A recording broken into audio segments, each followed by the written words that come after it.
নমস্কার, আমি doctor Debabrata Chakraborty, senior Ayurvedic medical officer বলছি। পশ্চিমবঙ্গ সরকারে আমি কর্মরত।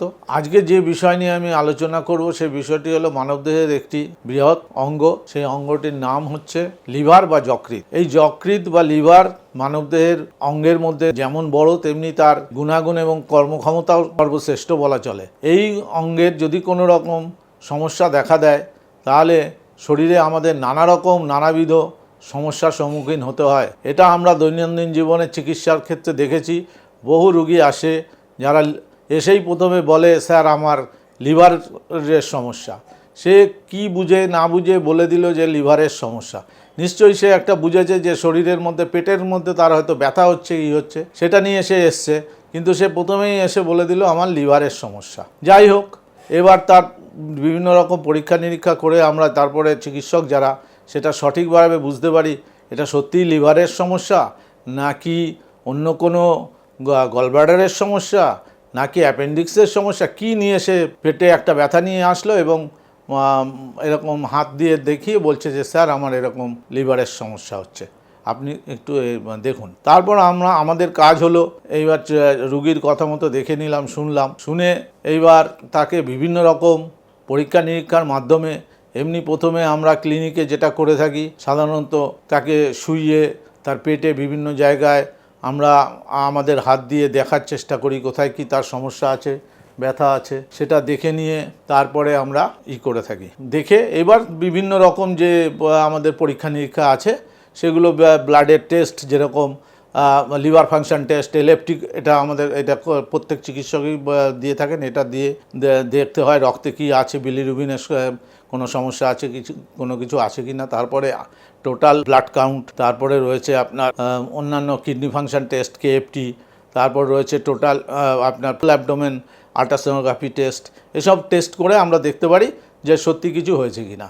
এবার লিভারে যদি তার কোনো, যেটা প্রথমেই সাধারণত হয় আমরা দেখে থাকি, সেটা হচ্ছে যে জন্ডিস। এই জন্ডিস বা জিনিসটা হচ্ছে বা কি, সেটা প্রত্যেকেই কম বেশি জানেন এবং এর সমস্যার পরিবারের কেউ না কেউ কখনো আক্রান্ত হয়েছেন বলে অভিজ্ঞতা প্রত্যেকেরই আছে এবং আশেপাশে মানুষেরও এই সম্বন্ধে ওয়াকিবহল। কিন্তু এর চিকিৎসা সঠিকভাবে সঠিক সময় যদি না হয় তাহলে কিন্তু এটা মারাত্মক আকার নিতে পারে। সেই কারণে জন্ডিস হলে, যেই জন্ডিস আমাদের চিকিৎসা বিদ্যায় 3 রকমের বলা হয়ে থাকে। তো সাধারণত যেটা হয় হেপাটিক জন্ডিস, হেপাটাইটিসের মাধ্যমে যেটা হয় হেপাটিক জন্ডিস, অবস্ট্রাকটিভ জন্ডিস একটা, আর হিমোলাইটিক জন্ডিস। এই 3 রকম জন্ডিস আছে। তো যাই হোক, এই জন্ডিসের প্রকারভেদ আপনাদের অনেক রকম আছে, এত ডিটেলসে আমি গেলে করতে পারবো না।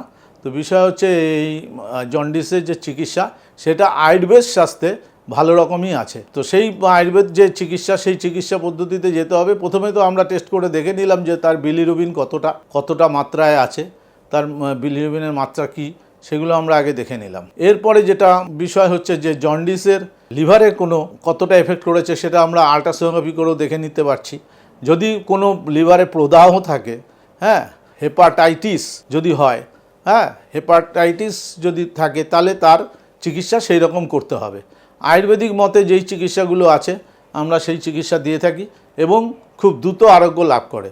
এই চিকিৎসাগুলির মধ্যে যেরকম আমাদের একটা বিশেষ আয়ুর্বেদিক ওষুধ গাছ যেটা খুবই কাজ করে, গিলয় বা গুলঞ্চ উদ্ভিদটি রয়েছে, এর যে মূল এবং কাণ্ড সবটাই এই ওষুধে লাগে, এটা আমরা দিয়ে থাকি। এ বাদেও বিভিন্ন ধরনের ওষুধ যেগুলো আমাদের আয়ুর্বেদে রয়েছে, সব এইগুলো আমরা ধীরে ধীরে চিকিৎসার বা প্রয়োগ দিয়ে থাকি এবং তাতে করে রুগী ধীরে ধীরে সুস্থ হয়ে যায়। আর তারপর তাকে আবার আমরা আফটার 15 ডেজ তাকে আবার রিপিট ব্লাড টেস্ট করতে বলি। তখন দেখা যায় যে বিলিরুবিন অনেকটাই কমে গেছে।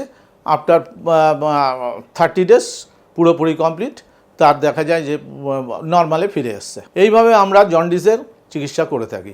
এবার লিভারে আরেকটা যে সমস্যা হয়, সাধারণত এটা এখন আজকালকার দিনে প্রায়ই লোকের দেখা যায়, যেন আমাদের আজকের দিনে যে দৈনন্দিন কাজের যে গতি বেড়ে গেছে, মানুষের হাতে সময় নেই, না খাওয়ার সময় আছে, না সবাই ক্যারিয়ারের পিছনে ছুটছে, সবাই যে যার কাজে নিয়ে এত ব্যস্ত তাদের খাওয়া দাওয়ার কোনো ঠিক নেই। সেই জন্য এখন একটা কমন রোগ লিভারে দেখা যাচ্ছে, সেই রোগটা হচ্ছে ফ্যাটি লিভার। অবশ্যই ফ্যাটি লিভারকে আমরা অনেকে লাইফস্টাইল ডিজিজও বলে থাকি।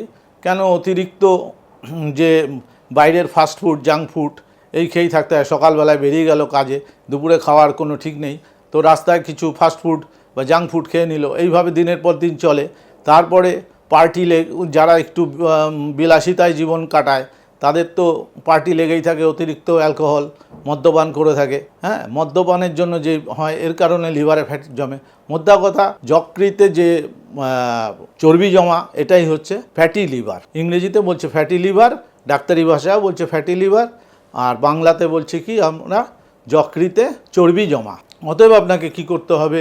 এর হাত থেকে বাঁচতে গেলে চর্বি জাতীয় খাওয়া বন্ধ করতে হবে। প্রথমে আপনি বুঝতে পারবেন না যে ফ্যাটি লিভারের সমস্যায় আপনি আক্রান্ত কি আক্রান্ত না। আপনার প্রথমের দিকে এটা ধরাই পড়ে না, বোঝাও যায় না। ধীরে ধীরে যখন অনেকটাই আক্রান্ত হয়ে যায়, তারপরে দেখা যায় বমি বমি ভাব, অনীহা, খিদায়, অরুচি, খাওয়া ভালো লাগে না, কাজে মন লাগছে না, যা খাচ্ছে খাওয়ার ঠিক তার হজম হচ্ছে না। এবার তারপরে সে গেল ডাক্তারবাবুর কাছে, ডাক্তারবাবু চিকিৎসকের কাছে গেলেন। তার সেই চিকিৎসক যেই ডাক্তারবাবু গেলেন, সেখানে গিয়ে তাকে বিভিন্ন রকম ব্লাড টেস্ট করতে দিলেন এবং তাকে একটি হোল অ্যাবডোমেন আল্ট্রাসোনোগ্রাফি করতে দেওয়া হলো। এবার হোল অ্যাবডোমেন আল্ট্রাসোনোগ্রাফি করতে গিয়ে দেখা গেল তার যকৃতে বা লিভারে ফ্যাট জমেছে। এবার ডাক্তারবাবু তাকে জিজ্ঞেস করলো যে কি ব্যাপার, আপনার কীরকম কীভাবে চলাফেরা করেন, সকালে ব্রেকফাস্টে কী খাচ্ছেন, দুপুরে লাঞ্চে কী খাচ্ছেন, রাত্রে ডিনার কী করছেন, সমস্ত কিছু, এবং আপনার দৈনন্দিন জীবনের যে চলাফেরা সেগুলো যে জিজ্ঞেস করলেন কীভাবে এই করেন, আপনার লাইফস্টাইলটা কী। এইভাবে দেখা গেল যে ওনার খাওয়া দাওয়ার কোনো নেই। উনি প্রচুর পরিমাণে রিচ খাবার খাচ্ছেন, ফাস্টফুড খাচ্ছেন, তৈলাক্ত খাবার খাচ্ছেন। হ্যাঁ, এবং প্রায় দেখা যাচ্ছে উনি মদ্যপানও করেন কম বেশি। এটা করে দেখা যাচ্ছে যে তার অ্যালকোহলিক ফ্যাটি লিভার হয়ে গেছে। এর আবার গ্রেড 1, গ্রেড 2, গ্রেড 3 আছে। হ্যাঁ, গ্রেড 1 হলে তেমন সমস্যা নেই, গ্রেড 2 হলে হালকা সমস্যা, গ্রেড 3 হয়ে বাড়াবাড়ি। তখন তাকে চিকিৎসা পুরোদমই করতে হবে, রেস্টে থাকতে হবে, তার খাওয়া দাওয়ার সম্পূর্ণ রকমভাবে তাকে বিবেচনা করে চলতে হবে। তো রেস্ট্রিকশানের মধ্যে তখন চলতে হবে। কিন্তু প্রথমে গ্রেড 1 হলে অতটা তেমন ভয়ের কোনো কারণ নেই। তখনই যদি সে ডাক্তারবাবুর কাছে এসে চিকিৎসার মধ্যে থাকেন, ধীরে ধীরে ধীরে ধীরে এটি ঠিক হয়ে যাবে। কিন্তু তাকে একটা নিয়মের মধ্যে চলতে হবে। এই হলো বিষয়। লিভারের যে মেইন সমস্যাগুলি সাধারণত এখন হয়ে থাকে, তার মধ্যে এই ফ্যাটি লিভার একটি। একে আমরা চিকিৎসকরা লাইফস্টাইল ডিজিজও বলে থাকি। কেন? আমাদের লাইফস্টাইলটাই যে ঠিক নেই, কখনো খাওয়ার ঠিক নেই, ঘুমানোর ঠিক নেই, তারপরে আমাদের নানা রকম নেশা, এই নেশা থেকে বিভিন্ন রকম রোগের সৃষ্টি। সে লিভারের উপরেই তার প্রেশারটা পড়ছে। যত কিছু সমস্যা লিভারের উপরে চাপ, যা কিছু আমরা খাচ্ছি, বাজে খাবার খাচ্ছি, বর্জ্যপদার্থ করছি, লিভারের উপরে এসে তার প্রেশারটা পড়ছে। লিভার তার একটা ক্ষমতা আছে, সব কিছুরই একটা ক্যাপাসিটি আছে। হ্যাঁ, ধরুন আপনার 10 কিলো কি 20 কিলো ক্যারি করার ক্ষমতা আছে, বহন করার ক্ষমতা। তা আপনাকে যদি 50 কিলো আপনার মাথায় দিয়ে দেওয়া হয়, তখন তো আপনার সমস্যা কী হবে আপনি বুঝতে পারছেন। আপনার কোমর ভেঙে যাওয়ার মতন অবস্থায় বসে পড়বেন। সেরকম লিভারের উপরে যদি আপনার অত্যাধিক প্রেশার আসে, অত্যাধিক চাপ আসে, আপনি সেই রকমভাবেই লিভারও তখন আপসেট হয়ে যায়।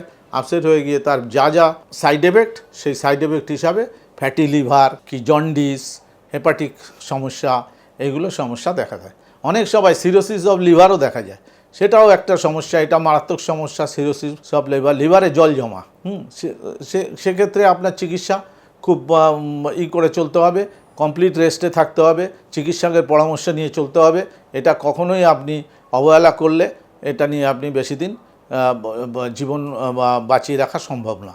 এটা যদি আপনি চিকিৎসা প্রথম থেকে ঠিক করতে পারেন, এবং আয়ুর্বেদিক চিকিৎসা এর ভালো চিকিৎসা রয়েছে, আশা করি এটা যদি সিরোসিস অফ লিভার এটা খুবই খারাপ, এটা ধীরে ধীরে ক্যান্সারের দিকে চলে যায়। এই ক্যান্সারের দিকে না যায় তার আগেই যদি আপনি চিকিৎসাটা করতে পারেন, তাহলে আপনি আশা করি সুস্থ হয়ে যাবেন। সুস্থ থাকুন, ভালো থাকুন। আজকের মতো নমস্কার।